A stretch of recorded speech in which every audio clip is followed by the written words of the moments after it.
ఈ ల్యాండ్ ఏదైతే ఉందో మానిటైజేషన్కి 8,274 ఎకరాలు గవర్నమెంట్ పెట్టుకుంటే అన్ని డెవలప్ చేస్తా ఉంటే దీనికి విలువ పెరుగుతుంది, ట్యాక్సెస్ వస్తాయి, ట్యాక్సెస్ గవర్నమెంట్కి వస్తాయి. ఈ ల్యాండ్ అమ్మినా సరే రాజధాని కట్టచ్చనే ఉద్దేశంతో ముందుకు పోయాం.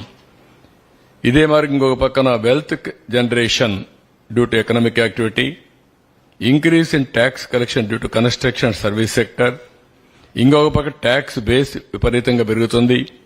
మల్టిప్లయర్ ఎఫెక్ట్ లో ఎకానమీ అభివృద్ధి అవుతుంది, రిసోర్స్ జనరేషన్ అవుతాయి, వెల్త్ డిస్ట్రిబ్యూషన్ ఈ యొక్క వెల్త్ క్రియేట్ చేసి ఆదాయం పెంచితే సంక్షేమ కార్యక్రమాలు కూడా ఈ డబ్బులు పనికొస్తాయని ముందుకు పోయాం.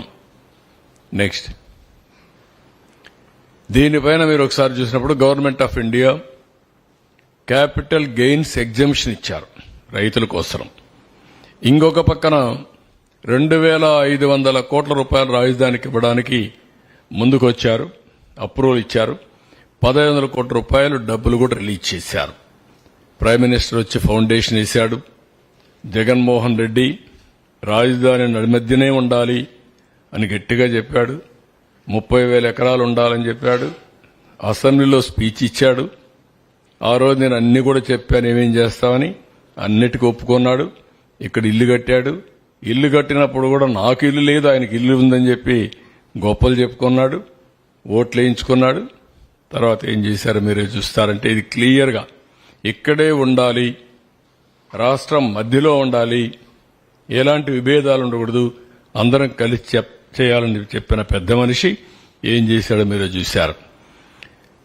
ఇక్కడికి వచ్చినప్పుడు సింగపూర్ లాంటి గవర్నమెంట్స్ అన్ని మనకు సపోర్ట్ చేశారు, ప్లానింగ్ ఇవన్నీ ఇవ్వడానికి కొత్త రాజధానికి. International funding agencies like World Bank, AIBP, JICA, KFW వీళ్ళు కూడా ముందుకొచ్చి ఆర్థిక సహాయానికి వచ్చారు. హడ్కో, పిఎస్సీలన్నీ కూడా ముందుకొచ్చి పబ్లిక్ సెక్టర్ బ్యాంక్స్ ముందుకు వచ్చాయి. అందరూ కూడా విల్లింగ్నెస్ ఇచ్చి ఈ ప్రాజెక్ట్ ని సపోర్ట్ చేసే పరిస్థితికి వచ్చారు. నెక్స్ట్ ఇక్కడ మీరు చూస్తే సింగపూర్తో ఒక ఎంఓయూ చేశాం. సింగపూర్ గవర్నమెంట్ ఎప్పుడు కూడా ప్రపంచంలో most respectable government, small state, most respectable, integrity కానీ ఎఫిషియన్సీ కానీ ఆనెస్టీలో కానీ నోబడీ కెన్ క్వశ్చన్ సింగపూర్. అలాంటి కంట్రీ ముందుకొచ్చి ఫ్రీగా మనకు ఒక మాస్టర్ ప్లాన్ తయారు చేయించారు. First capital region concept master plan ఇచ్చారు.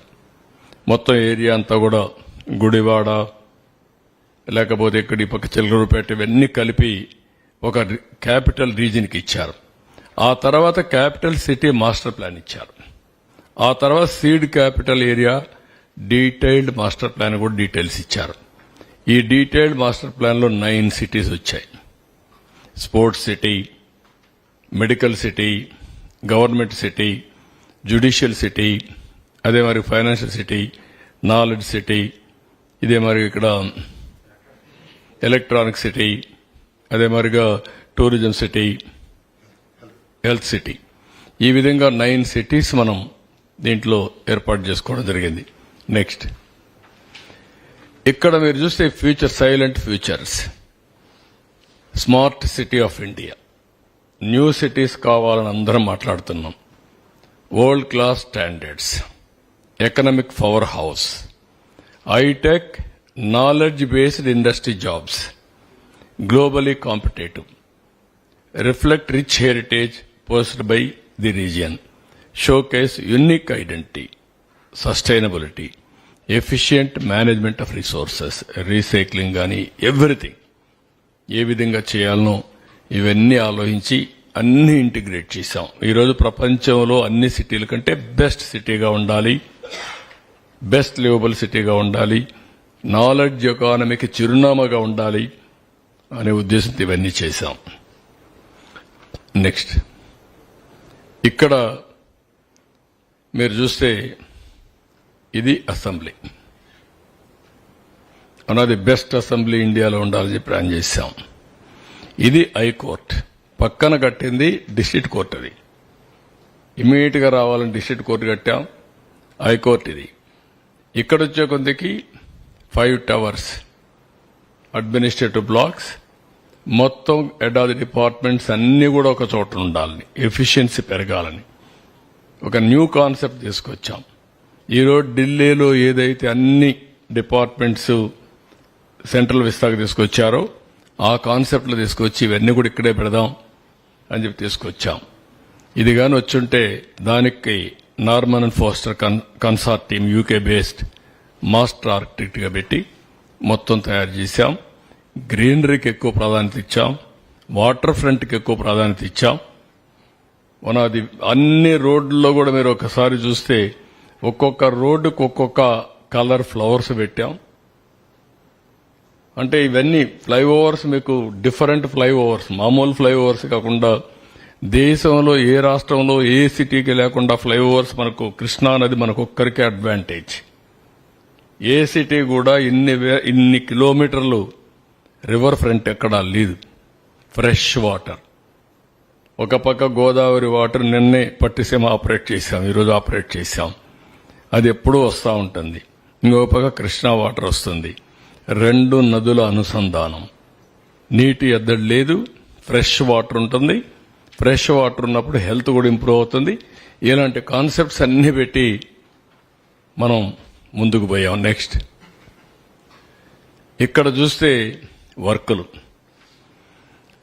Tyre 1 infrastructure consisting of city level roads, utilities, village infrastructure, EHV rerouting అన్నిటి కలిపి 19,769 కోట్లు. Tier 2 infrastructure, last mile connectivity, LPS layouts, వాళ్ళకి ఇచ్చిన ఇండ్లకు కూడా రోడ్లు, వాటర్, ఆల్ అమ్యూనిటీస్ మోడర్న్ గా తయారు చేయాలి కదా, దానికి 17,910 కోట్లు. Amaravati government complex, essential infrastructure, BRTS అన్నిటి కలిపి 14,008 కోట్లు. టోటల్ ప్రాజెక్ట్ కాస్ట్ 51,687 కోట్లు. దీంట్లో టెండర్లు పిలిచింది 41,170 కోట్లు. ఇందులో డబ్బులు పే చేసింది 4,319 కోట్లు దగ్గర. ఇంకా 1,228 కోట్లు ఇంకా పే చేయాలి. అక్కడ ఆపేశాడు. అక్కడి నుంచి విధ్వంసం ప్రారంభమైంది. నెక్స్ట్ ఇది మీరు చూస్తే 19 పవర్కి వచ్చాడు. First act was destruction of Prajavedika. No return orders, no accountability, జవాబుదారీతనం లేదు. ఒక చిన్న ప్రాపర్టీ కొట్టాలన్నా నిర్ణయం చేసేటప్పుడు ప్రాపర్ ప్రొసీజర్ ఫాలో కావాలి. ఎలాంటి ప్రొసీజర్ ఫాలో కాకుండా ఇది చేయడం. అక్కడి నుంచి 3 రాజధానులు అనౌన్స్ చేయడం, ఆ నుంచి బీసీజీ రిపోర్ట్ ఒకటి తేవడం, జీఎన్ రావు కమిటీ వేయడం, కేబినెట్ సబ్ కమిటీలు వేయడం, ఎన్ని విన్యాసాలు చేయాలనో అన్ని విన్యాసాలు చేసి విధ్వంసానికి ఏం చేయాలని అన్ని చేసే పరిస్థితి. ఈ విధంగా ఉన్నటువంటి ప్రజావేదిక ఈ విధంగా తయారు చేశారు. అది అట్లనే ఉంది ఇప్పటికి కూడా.